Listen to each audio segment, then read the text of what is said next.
Assalamualaikum warahmatullahi wabarakatuh. Pada video kali ini saya akan membahas mengenai prinsip persepsi desain pesan pembelajaran. Perkenalkan, nama saya Shebier Taryani dengan NIM 201 102 102 1. Baik, yang pertama kita membahas pengertian persepsi. Persepsi merupakan proses seorang mengetahui atau menginterpretasikan atau menafsirkan sesuatu melalui organ panca indera. Persepsi sendiri bersifat relatif daripada absolut. Terdapat 5 prinsip persepsi yang akan saya bahas dalam video kali ini.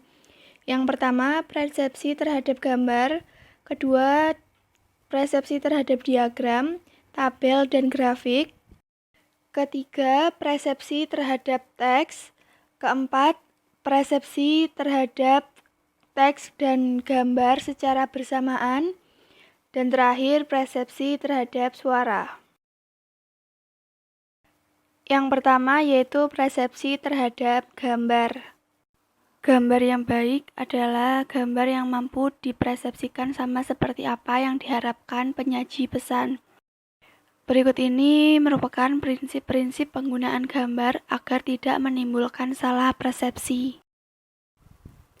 Yang pertama yaitu gambar lebih mudah diingat daripada kata-kata. Kedua, gambar memiliki banyak peran dalam pembelajaran. 3. Perlu petunjuk khusus dalam menafsirkan gambar. Keempat, gambar dekoratif harus efisien. 5. Gambar representatif harus relevan. 6. Gambar organisasi menekankan hubungan temporal dan tata ruang. 7. Gambar interpretatif harus disederhanakan dan diberikan label. 8. Gambar transformasi harus cukup realistis. 9. Warna dapat menyalurkan dua tujuan pesan. Kedua, persepsi terhadap tabel, grafik, dan diagram. Tabel, grafik, dan diagram digunakan untuk memvisualisasikan konsep-konsep abstrak dan mengilustrasikan hubungan antara konsep tersebut.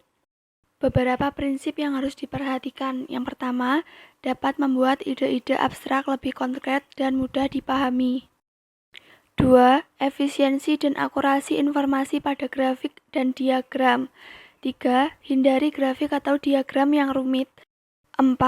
Persepsi dan interpretasi diagram dan grafik. 5. Atur posisi elemen grafik maupun grafik. Yang ketiga, persepsi terhadap teks. Di antaranya, 1. Persepsi terhadap teks tidak berbeda dengan persepsi yang lain. 2. Gunakan kontras untuk menonjolkan teks.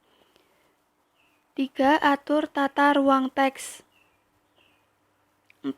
Kemudahan teks dipengaruhi oleh kompleksitas atribut.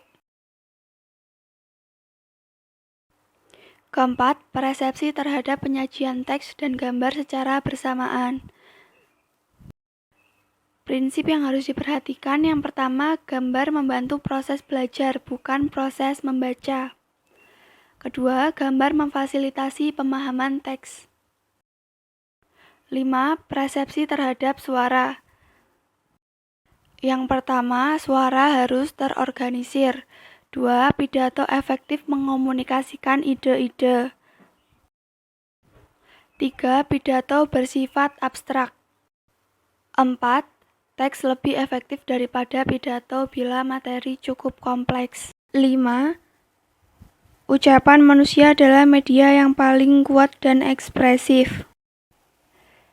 6. Ketika narasi disertai dalam modalitas lain, hubungannya harus kuat. Sekian pemaparan yang dapat saya sampaikan. Terima kasih. Wassalamualaikum warahmatullahi wabarakatuh.